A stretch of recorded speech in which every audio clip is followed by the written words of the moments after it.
ഇപ്പോൾ പെരിയാർ വേദിയിൽ തിരുവാതിര കളി മത്സരം ആരംഭിച്ചിരിക്കുന്നു. തിരുവാതിര നമുക്ക് നയനാനന്ദകരമായ കാഴ്ചയാണ് തിരുവാതിര. അവിടെ ആ വേദിയിൽ നമ്മുടെ പ്രതിനിധി MG പ്രതീഷ് ഉണ്ട്. Pratheesh, good morning. പ്രതീഷ്, എങ്ങനെ തിരുവാതിര ആരംഭിച്ചോ? പറയൂ.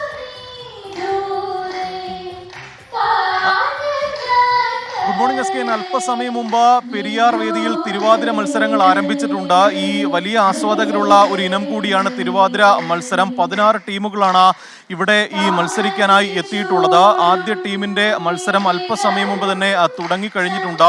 ഈ മത്സരം കാണാൻ ഓരോരുത്തരും ഈ വിമൻസ് കോളേജിലേക്ക് എത്തുന്നുണ്ട്. വിമൻസ് കോളേജിലാണ് രണ്ടാം വേദിയായ പെരിയാർ ഉള്ളത്. വലിയ ഒരു ആവേശം ഇന്നലെ മുതൽ തന്നെ ഈ കലോത്സവത്തിന്റെ മുഴുവൻ വേദികളിലുമുണ്ട്.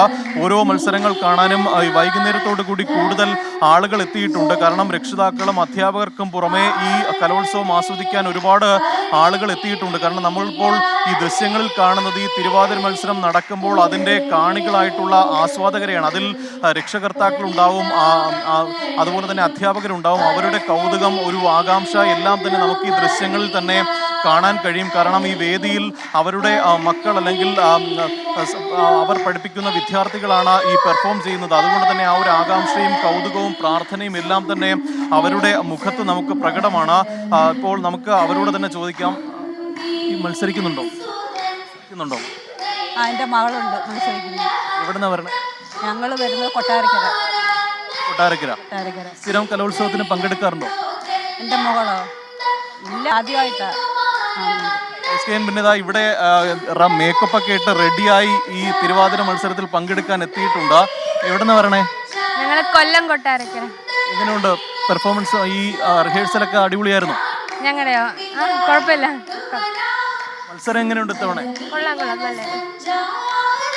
എന്തായാലും വലിയൊരു ആവേശം കലോത്സവ നഗരിയിലുണ്ട്. കാരണം ഈ നേരത്തെ സൂചിപ്പിച്ചതുപോലെ തന്നെ 4 ക്ലസ്റ്ററുകളിലായി 16 ടീമുകളാണ് തിരുവാതിര മത്സരത്തിൽ പങ്കെടുക്കുന്നത്. ഓരോ ക്ലസ്റ്ററിലും 4 ടീമുകൾ വീതമാണ് 16 ടീമുകൾ പങ്കെടുക്കുക. ഇത് കഴിയുന്നതോടുകൂടി തന്നെ നാടോടി നൃത്തമാണ് ഈ പെരിയാർ വേദിയിൽ ഇനി നടക്കാനിരിക്കുന്നത്. എന്തായാലും വലിയൊരു ആവേശം ഈ കലോത്സവത്തിലുണ്ട്. ഈ കഴിഞ്ഞ ദിവസങ്ങളിലൊക്കെ തന്നെ പകൽ സമയത്ത് തിരക്ക് കുറവായിരുന്നെങ്കിൽ കൂടിയും വൈകിട്ടോടുകൂടി തന്നെ വലിയ ഒരു തിരക്ക് കലോത്സവ വേദികളിൽ അനുഭവപ്പെട്ടിട്ടുണ്ട്. ഇന്ന് അവധി ദിവസമാണ്, ഞായറാഴ്ചയാണ്. അതുകൊണ്ട് തന്നെ കൂടുതൽ ആളുകൾ കലോത്സവ വേദികളിലെത്തും. വലിയ ആകാംക്ഷയുള്ള അല്ലെങ്കിൽ ആസ്വാദകരുള്ള പല മത്സരങ്ങളും പല വേദികളിൽ ഇനി നടക്കാനുണ്ട്. SK.